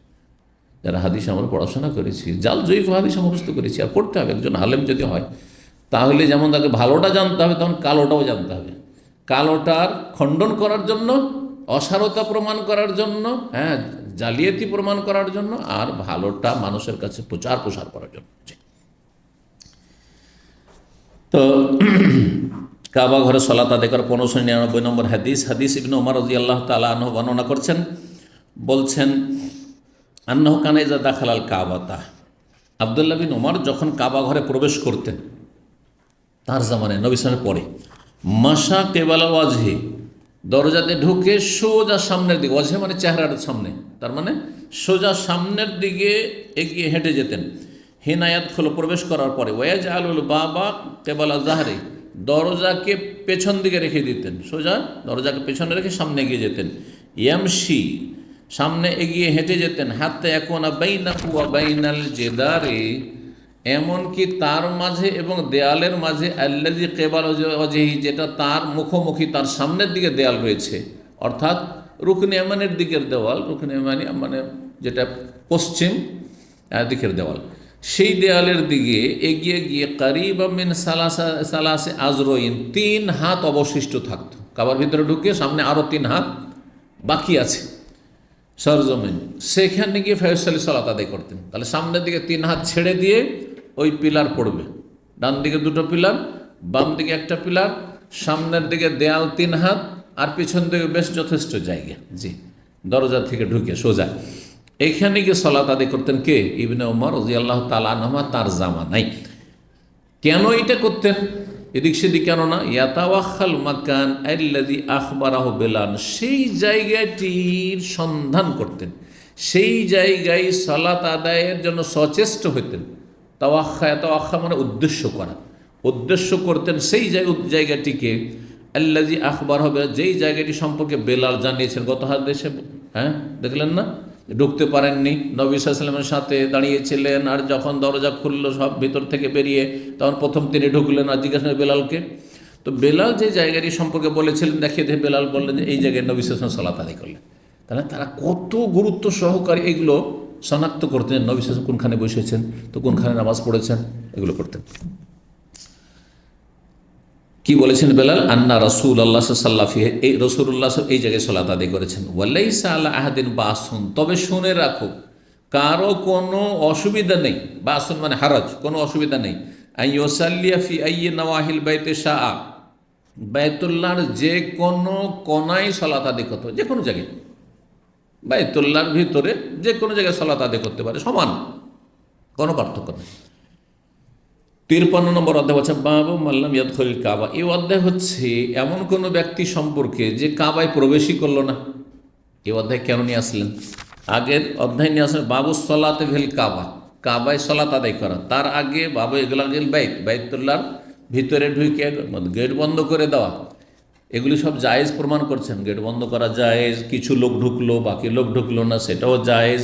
কাবার ভিতরে ঢুকা এবং সেখানে সলাত আদায় করা, সেটাও ভালো কাজ, উত্তম কাজ। কিন্তু তারপরে এই অধ্যায় নিয়ে আসলেন যে কেউ যদি কাবা ঘরে না ঢুকে তাহলে কি সে গুনাহগার হয়ে গেল? হ্যাঁ, নাকি সে একটা গুরুত্বপূর্ণ কোনো হজ বা ওমরার অংশ ছেড়ে দিল? বলছেন না, এটা প্রমাণ করার জন্য আর খণ্ডন করার জন্য কিছু ফোকাহাদের কথা, যারা বলেছেন যে হজের একটি সুন্নাত কাজ হচ্ছে বা গুরুত্বপূর্ণ কাজ হচ্ছে কি বাইতুল্লাহর ভিতরে ঢুকে সালাত আদায় করা, তাদের খণ্ডন করছেন। তাই বলছেন ইবনে ওমর রাদিয়াল্লাহু তাআলা আনহুমা একবার দুইবার মাঝে মধ্যে ঢুকেছেন, কিন্তু বহুবার ঢুকেননি। এরপর মানে বলছেন ওয়াকানা ইবনু উমর রাদিয়াল্লাহু আনহুমা, আব্দুল্লাহ বিন উমর রাদিয়াল্লাহু তাআলা আনহুমা বিশিষ্ট সাহাবী, খলিফার ছেলে, ইয়াহুজ্জু কাসীরান, তিনি অনেক বেশি হজ করতেন, প্রতি বছর হজ করতেন। আব্দুল্লাহ বিন উমর রাদিয়াল্লাহু তাআলা আনহুমা সাহাবায়ে কেরামের মধ্যে দীর্ঘায়িত, অনেক আয়ু পেয়েছিলেন, লম্বা আয়ু পেয়েছিলেন। এমনকি হাজ্জাজ বিন ইউসুফের যুগ পেয়েছিলেন। হাজ্জাজ বিন ইউসুফের মতো খুনি জালেম ওমাইয়াদের যুগে সে বাসরার গভর্নর, তাকে হজের আমির দায়িত্বশীল বানানো হয়েছিল ওই বছরে, আর তিনি হজ করছেন। সাহাবী তখন বার্ধক্যে পৌঁছে গেছেন। আর এই হাজ্জাজ বিন ইউসুফ আসরের সালাতকে একবারে ঢিলা করে, বিলম্ব করে, একেবারে যেমন আজকাল বিদাতীদের আসরের নামাজ মাগরিবের আধা ঘন্টা 40 মিনিট আগে, আর ফজর হচ্ছে সূর্য ওঠার 15-20 মিনিট আগে, দাদা বলছেন না, এইরকম দেরি করা শুরু করেছে। জোহরের সালাতে দেরি করছে বা আসর সালাত দেরি করছে, তখন তিনি বলেছিলেন যে আজ্জিলিস আইয়ুহাল আমির, হে আমির, আজ্জিলিস সালা ইন কুনতা তুরিদুস সুন্নাহ, তুমি যদি সুন্নতের উপর আমল করতে চাও তাহলে তাড়াতাড়ি নামাজ পড়া, দেরি কেন করছো এইভাবে বিলম্ব করে নামাজ পড়া, অথচ কোনো রকমের বাধা নেই, এটা আপত্তিকর।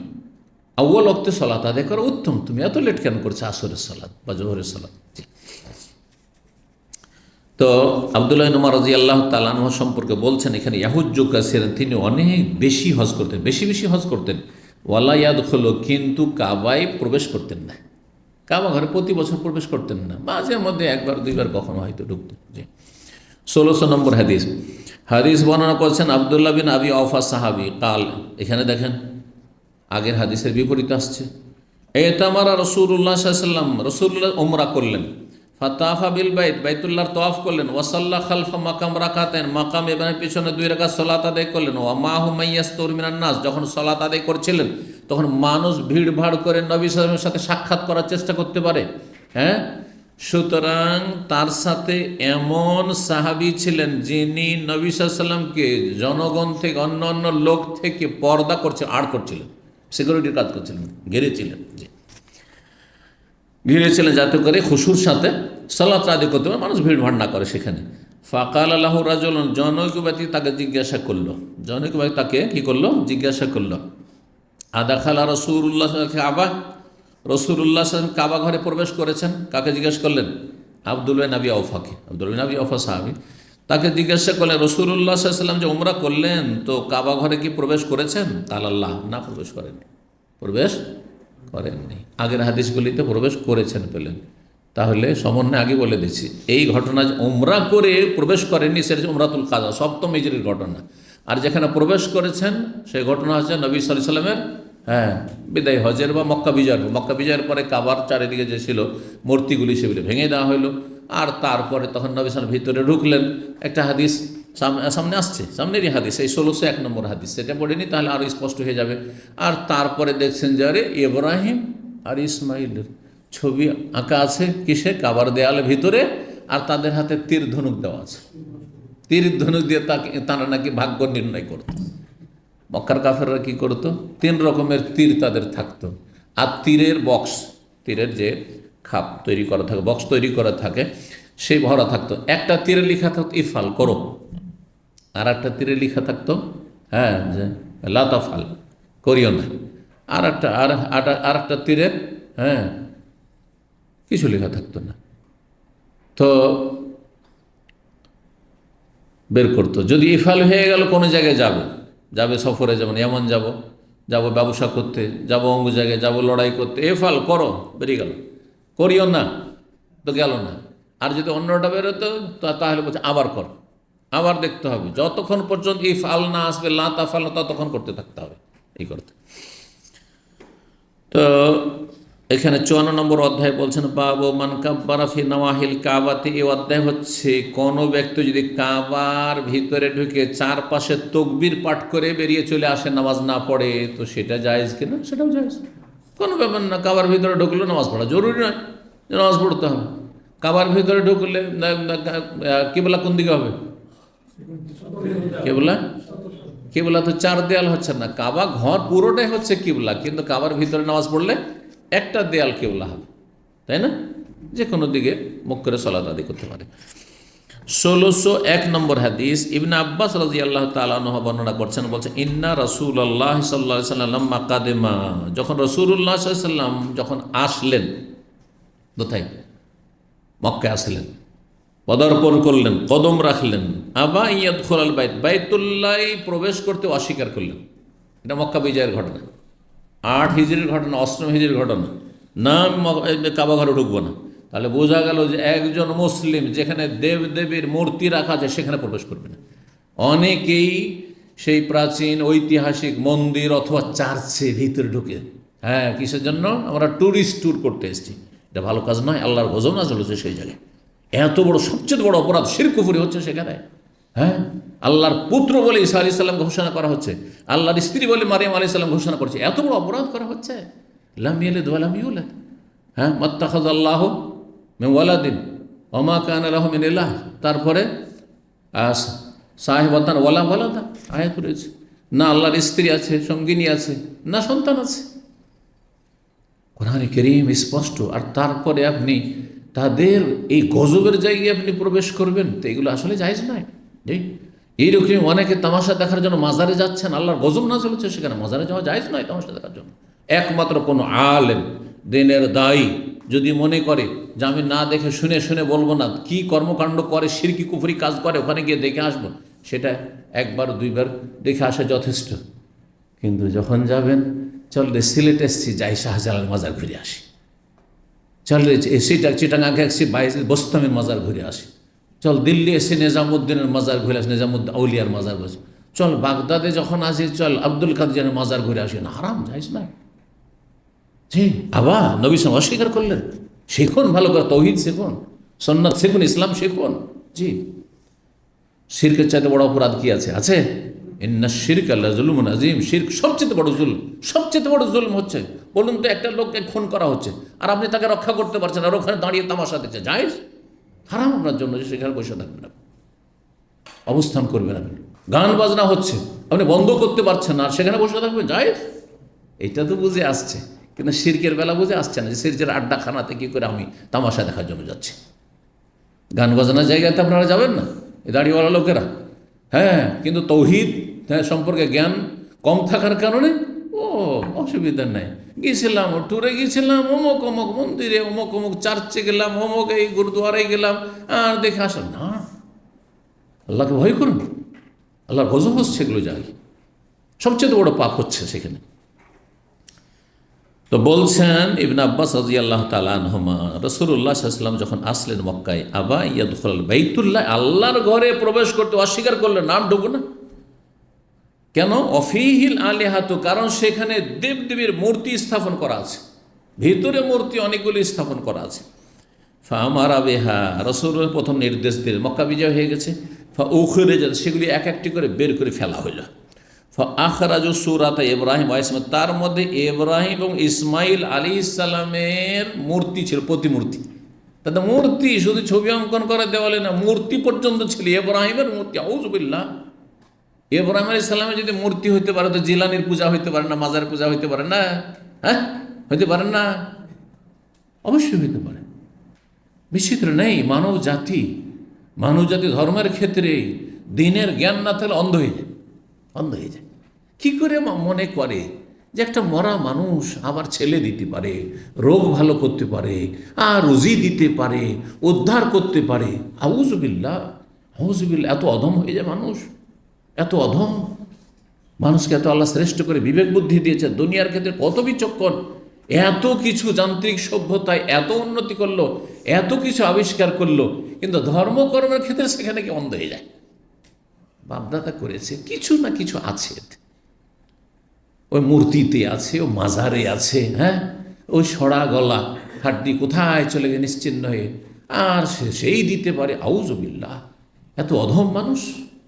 বালহুম আদাল, এই জন্য আল্লাহ বলেছে এরা, হ্যাঁ, সবচেয়ে পথভ্রষ্ট এবং অধম। কাল আনআম, চতুষ্পদ জন্তুর চাইতে অধম, নিকৃষ্ট। জি, ইব্রাহিম এবং ইসমাইল আলাইহিস সালাম কত শ্রেষ্ঠ রাসূল, বাপ বেটা, আর কত তারা মুজাহাদা করেছেন, জীবনের ছেলের কোরবানি করা, আর ছেলেও নিজেকে কোরবানি করার জন্য প্রস্তুত। এই নয় যে লুকিয়ে লুকিয়ে না জানিয়ে ওকে জবাই করার জন্য নিয়ে যাচ্ছে, বাবা এরকম স্বপ্ন দেখেছি। আর নবীর স্বপ্ন, রসুলের স্বপ্ন তো ওহি, তো তুমি কি বলো? কি বলছেন? ইয়াবাতে আব্বা ইফাল মা তুমার, যা আদেশ হয়েছে করে ফেলো, তবে করেন। আল্লাহ আকবার, পারবেন করতে? এটা অসম্ভব কথা। আপনি যদি প্রস্তুত হন, আপনার ছেলে প্রস্তুত হবে না, মেয়ে প্রস্তুত হবে না, অসম্ভব কথা। যেমন তোমার পরীক্ষা নয়, তাদের মূর্তি স্থাপন করা হয়েছে কাবা ঘরে, কত বড় অপরাধ। আল্লাহর ঘর তৌহিদ কায়েম করার জন্য যে ঘর তৈরি হয়েছে, সেখানে ফি আইদিহিম আল আজলাম, তাদের হাতে তীর ধরানো আছে, তীর নিয়ে আছে। যেমন মূর্তির হাতগুলো এইভাবে থাকে, দেখছেন না দেবদেবী, ওইভাবে তাদের হাতে তীর ধরানো আছে। ফাকাল রাসূলুল্লাহ সাল্লাল্লাহু আলাইহি ওয়াসাল্লাম বললেন, কাতালাহুমুল্লাহ, এই আরব মুশরিকদেরকে আল্লাহ সর্বনাশ করুক। কাতালা মানে তাদেরকে হত্যা করুক, মানে সর্বনাশ করুক, বরবাদ করুক। আমা ওয়াল্লাহি, আমা ছিল আসলে, হালকা করে দিন, আমা হয়েছে। আমা ওয়াল্লাহি, শোনো, আল্লাহর কসম করে বলছি, লাকাদ আলেমু, এই আরব মুশরিকেরাও ভালো করে জানে, আন্নাহুম লাম ইয়াস্তাকসিমা বিহা কাত্তু, ইব্রাহিম এবং ইসমাইলেরা কখনো এই তীর দিয়ে ভাগ্য নির্ণয় করেননি। যে ইব্রাহিম কোথাও যাবেন, ইসমাইল কোথাও যাবেন, আগে তীর বের করেছেন, করব না করব না ভাগ্য নির্ণয় করা, এসব করেননি। হ্যাঁ, এরা ভালো করে জানার পরে এই কাজ করেছে, এত বড় অপবাদ দিয়েছে, তাদের হাতে কি করেছে? তীর ধরিয়ে দিয়েছে। ফাদাখাল বাইতা, যখন পরিষ্কার পরিচ্ছন্ন শিরক মুক্ত করা হলো কাবা ঘরের ভিতরকে, তখন বাইতুল্লাহ প্রবেশ করলেন। ফাকাব্বারা ফি নাওয়াহিহি, আর চারপাশে তাকবীর পাঠ করলেন, আল্লাহু আকবার, আল্লাহু আকবার, আল্লাহু আকবার, তাকবীর পাঠ করলেন। কারণ যেখানেই পূজা হয় আল্লাহ ছাড়া, মাজার হোক আর প্রতিমা মূর্তি হোক, সেখানে শয়তানের আস্তানা থাকে, শয়তান আড্ডা থাকে, শয়তান আড্ডা থাকে।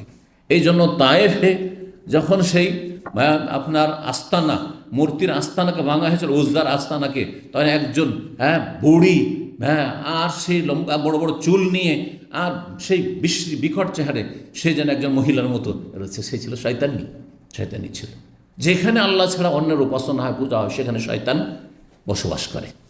তাকবীর পাঠ করলে আর সেখানে থাকতে পারবে না, তাকবীর পাঠ করলে সেখানে থাকতে পারবে না। জি, নবী সাল্লাল্লাহু আলাইহি ওয়াসাল্লাম সেখানে গিয়ে কাবার ভিতরে ঢুকে তার চারপাশে তাকবীর পাঠ করলেন। ওয়ালাম ইউসাল্লি ফিহি, তাতে সালাত আদায়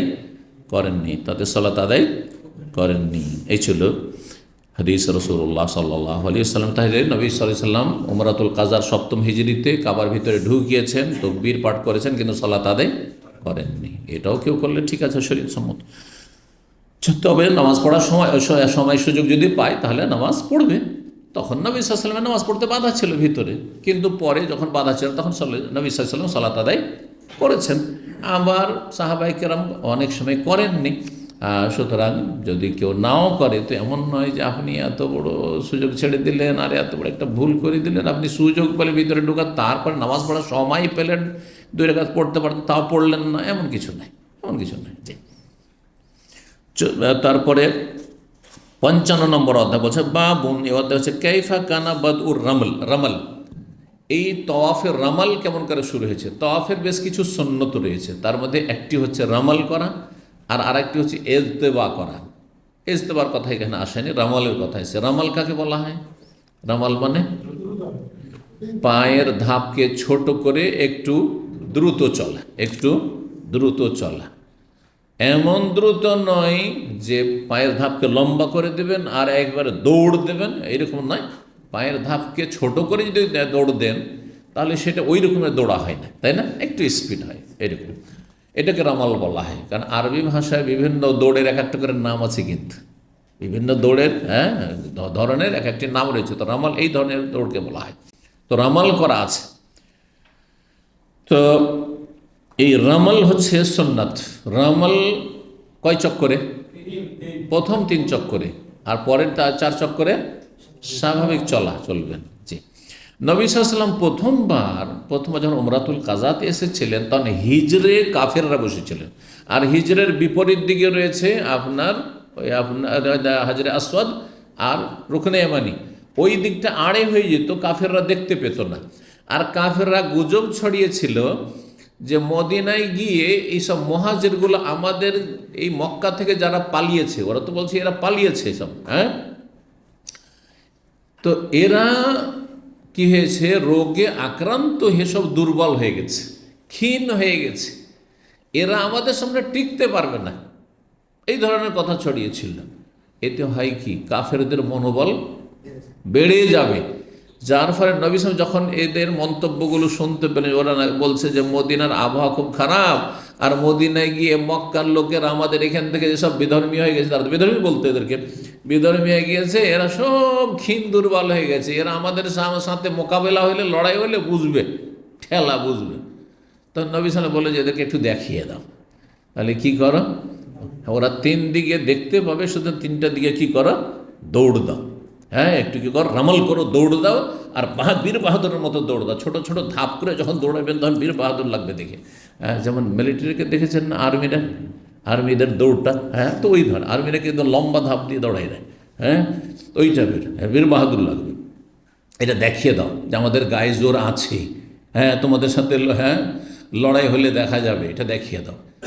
আর 3 চক্কর পুরা যদি দৌড়াও তাহলে তোমরা ক্লান্ত হয়ে পড়বে হয়তো। হ্যাঁ, তো এই জন্য তোমাদের ওপর মায়া করে বলছি যে যেই জায়গাটুকুতে নজরে আসবে না তাদের, রুকনে ইয়ামানি থেকে শুরু করে হাজরে আসওয়াদ পর্যন্ত, এইটুকুতে স্বাভাবিক হাঁটো তোমরা। তাহলে 3 দিকে দৌড় দাও। আর একটা দিক যে রয়েছে আপনার ইয়ামানের দিকে, রুকনে ইয়ামানি থেকে শুরু করে হাজরে আসওয়াদ পর্যন্ত, যেখানে রব্বানা আতিনা ফিদ দুনিয়া হাসানা পড়া, অফিল আখিরাতি হাসানা ওয়া আযাবান্নার পড়া সুন্নাত, এই জায়গাটুকু তোমরা স্বাভাবিক চলো। তোমার মায়া করে বললো, হাদিসটি আসছে সামনে। তো এই করেছিলেন ওমরাতুল কাজাতে। কিন্তু পরবর্তীকালে নবী সাল্লাল্লাহু আলাইহি ওয়াসাল্লাম যখন বিদায় হজ করেছেন তখন কিন্তু এটা বলেননি। যার ফলে ওলামারা বলছেন, অধিকাংশ ওলামাদের মত, যে এটা আগের বিধান মনসুখ। আর এখন প্রথম 3 চক্কর পুরোটাই চারিদিকেই কি করতে হবে, রামাল করতে হবে। এই নয় যে 3টা দিকে, কাবার 3 দিকে রামাল করবেন আর একটা দিক স্বাভাবিক করবেন, যেটা ওমরাতুল কাজায় করেছিলেন। তারপরে যেহেতু নবী সাল্লাল্লাহু আলাইহি ওয়াসাল্লামের আমলে রয়েছে যে পুরো 3 চক্কর কি করেছেন, রামাল, দৌড় দিয়েছেন, সুতরাং ওইভাবেই করবেন। জি, নবী সাল্লাল্লাহু আলাইহি ওয়াসাল্লাম সাহাবাই কেরামগণ রুকনে ইয়ামানি থেকে হাজরা আসওয়াদ পর্যন্ত আসতে চলেছেন। এটা আর একটা মাসলাহাতও থাকতে পারে, সেটা হচ্ছে যে এখানে দোয়া করছেন, ওই বিশেষ দোয়া, সুতরাং যত বেশি একটু বিলম্ব করব তত বেশি এখানে দোয়াটা পাঠ করব, ঠিক না, এটাও রয়েছে। তারপরে আর একটি কথা হাদিসে, এটা তো আমি নিজের তরফ থেকে ব্যাখ্যাতে বললাম, আনুমানিক ব্যাখ্যা হইল এটা, আর আনুমানিক ব্যাখ্যা হতেও পারে, এটা মানুষের ইজতিহাদ। জি, কিন্তু আরেকটি কথা হাদিসে এসেছে যে নবী সাল্লাল্লাহু আলাইহি সাল্লাম সম্পর্কে সাহাবী বলছেন যে নবী সাল্লাল্লাহু আলাইহি সাল্লাম ওই রুকনে ইয়ামানি থেকে শুরু করে হাজরে আসওয়াদ পর্যন্ত স্বাভাবিক হাঁটা হেঁটেছেন কেন, দৌড়াননি, রামাল করেননি কেন? কেন যে এই জায়গায় মানুষরা আসার পরে কি করবে, রুকনে ইয়ামানিতে স্পর্শ করবে, স্পর্শ করলে সেখানে মানুষের গতি একটা স্থির হয়ে যাবে, থেমে যাবে। আর থেমে যাওয়া অবস্থায় যদি দৌড় দেন তো ধাক্কাধাক্কি হইতে মানুষকে কষ্ট হইতে পারে, সে কষ্ট যাতে না হয় সেজন্য কি করেছেন, এই জায়গায় স্বাভাবিক চাল চলেছেন নবী সাল্লাল্লাহু আলাইহি ওয়াসাল্লাম। আমাদের দেশে চাল, বাংলায় চাল মানে হ্যাঁ খারাপ, কিন্তু চাল মানে এখানে চলা। জি, উর্দুতে ভালো অর্থে ব্যবহার হয়, কিন্তু বাংলাতে এ খারাপ চাল, এর চালটা খারাপ। জি, চাল চলন। তো রামাল কেমন করে, রামারের সূচনা হলো, বদউন মানে সূচনা। চলেন হাদিস দেখি, 1602 নম্বর হাদিস। ইবনে আব্বাস বলছেন, কালা কাদেমা রাসূলুল্লাহ আসলেন, ওয়াসাও তার সাহাবাই কেরামগণ মক্কায় আসলেন। ফাকাল আল মুশরিকুনা, তখন মুশরিকরা বিরূপ মন্তব্য করলো, বলল ইন্নাহু ইয়াকদামু আলাইকুম ওয়াফদুন, তোমাদের কাছে হে মক্কার লোকেরা, তোমাদের এখানে একটা দল আসছে। ওয়াহানাহুম হুম্মা ইয়াসরিব, ইয়াসরিব মদিনার নাম, মদিনার প্রাচীন নাম হচ্ছে ইয়াসরিব, সূরা আহজাবে রয়েছে। মদিনার জ্বর তাদেরকে ক্ষীণ বানিয়ে দিয়েছে, দুর্বল করে দিয়েছে। মদিনার জ্বরে তারা দুর্বল হয়েছে, হুম্মা মানে জ্বর। ফামানাহুম নবী সাহেব যখন শুনতে পেলেন যে আমরা নাকি খুব দুর্বল হয়ে গেছি, অচল হয়ে গেছি, নবী সাহেব সাহাবায়ে কেরামদেরকে নির্দেশ দিন, আইয়ার মালু আসওয়াতাশ সালাসা, প্রথম 3 চক্কর তোমরা রামাল করে একটু দৌড় দাও। ওয়াইয়ামশু মা বাইনা রুকনাইনে, 2 রুকনের মাঝখানে, মানে রুকনে ইয়ামানি আর হাজে আসওয়াদের মাঝখানে দক্ষিণ দিকে এই সাইডটাতে কি করো তোমরা, স্বাভাবিক চলো। ওয়ালাম ইয়ামনে, কেন এটা করলেন, পুরো 3 চক্কর কেন দৌড় দিতে বললেন না? হ্যাঁ, বুঝতে পারছেন না, পুরো 3 চক্কর কেন দৌড় দিতে বলেন? এটা কখনকার ঘটনা, সপ্তম হিজরি উমরাতুল কাজার ঘটনা, উমরাতুল কাজার ঘটনা। ওয়ালাম ইয়ামনাহু ইয়ামরাহম ইয়ারমালু আশওয়াতাল কুল্লাহা, এই 3 চক্কর পুরোটাতে কেন রামাল দৌড় দিতে বললেন না, নিষেধ করলেন কেন, বা বললেন না কেন, বরং বললেন এই 3টা দিকে তোমরা দৌড় দাও আর একটা দিকে স্বাভাবিক চলো। কেন? ইল্লাল ইবকা আলাইহি, তাদের ওপর মায়া করে। ইবকা মানে শাফাকা, শাফাকাতুন মানে মায়া, মমতা করা, তাদের মায়া করে যে তোমাদের কষ্ট যেন না হয়, হ্যাঁ, সেই জন্য এদিকটা একটু স্বাভাবিক চলো, আরাম করে না, আর আবার দিবে দৌড় এদিকে, হ্যাঁ, ওদেরকে দেখি। 56 নম্বর অধ্যায় বলছেন বাবু ইস্তেলামিল হাজরিল আসওয়াদ হিনা ইয়াকদাউ মাক্কাত। এই অধ্যায় হচ্ছে মক্কায় এসে হাজরা আসওয়াদকে স্পর্শ করা এবং চুমা দেওয়া। ইস্তেলাম মানে ছোঁয়াও হয় শুধু, এই জন্য রুকনি ইয়ামানির ইস্তেলাম মানে শুধু স্পর্শ করা, ওখানে চুমা না। যেন ইস্তেলাম মানে কিন্তু চুমা হয় না, আর চুমার সাথে না, স্পর্শ করার সাথে চুমা দেওয়াকে আবার ইস্তেলাম বলা হয়। ইস্তেলাম এবং তাকবিল শুনে রাখেন ভালো করে। ইস্তেলামের প্রাথমিক অর্থ হচ্ছে ছোঁয়া, স্পর্শ করা। ইস্তেলাম 2 জায়গাতে আছে, 2 কোণাতে আছে। কাবার 4 কোণার মধ্যে 2 কোণাতে আছে, এর আগে বলেছেন না? রুকনে ইয়ামানিতে আছে, হাজরে আসওয়াদ আছে, 2 কোণাতে ইস্তেলাম আছে, আর 1 কোণাতে তাকবিল আছে।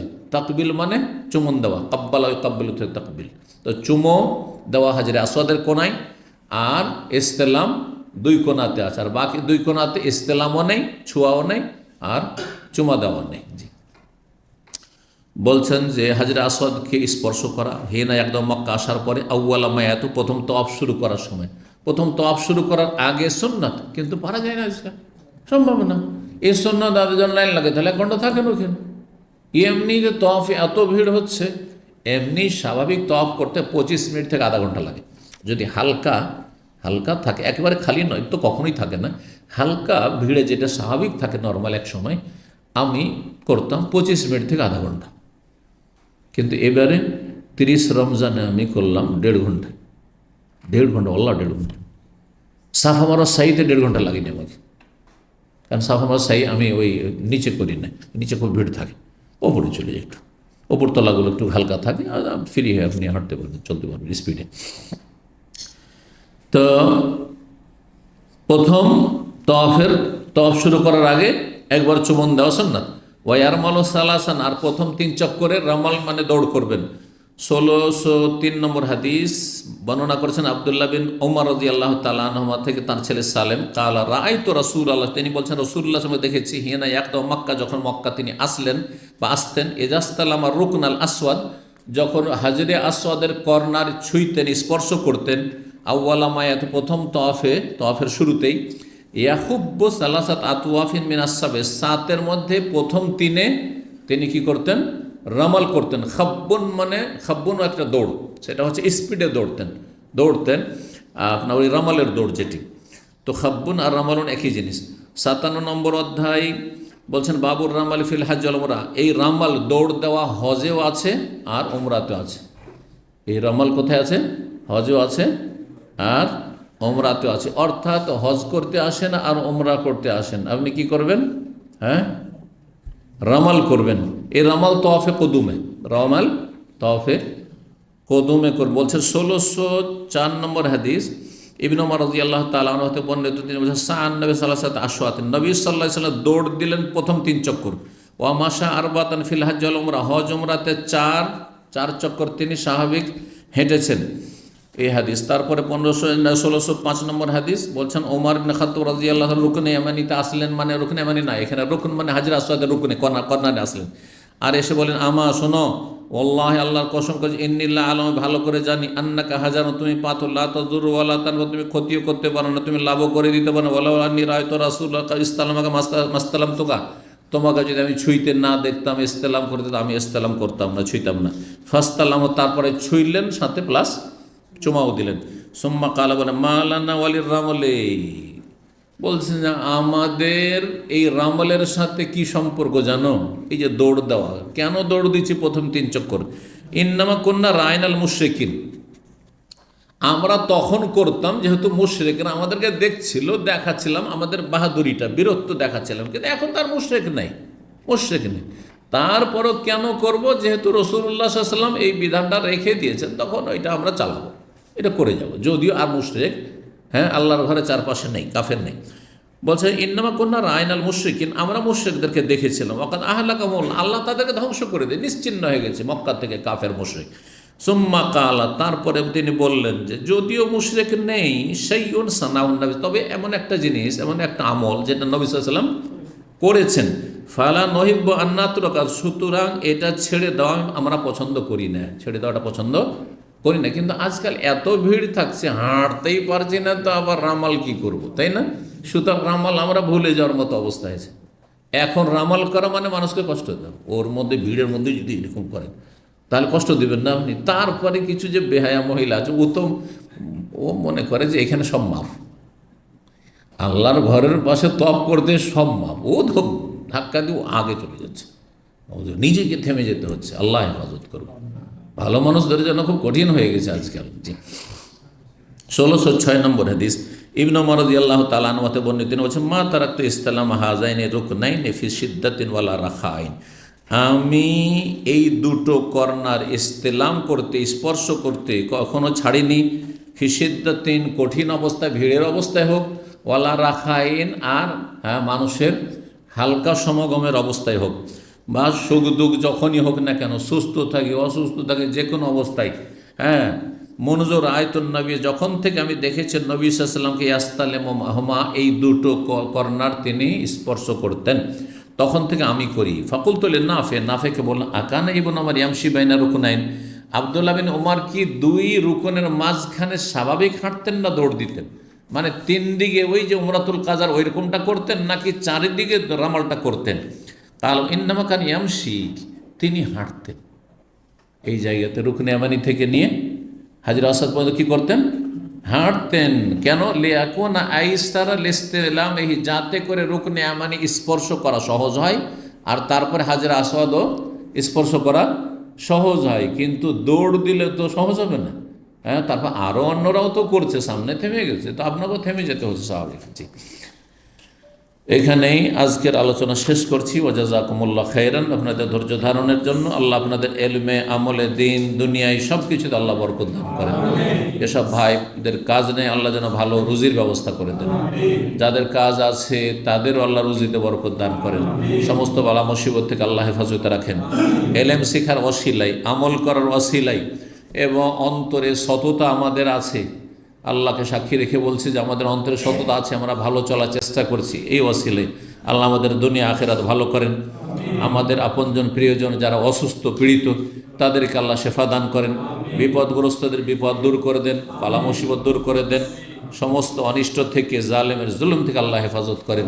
ওয়া সাল্লাল্লাহু সাল্লাম আলা নবিয়িনা মুহাম্মদ ওয়া আলা আলিহি ওয়া সাহবিহি আজমাইন।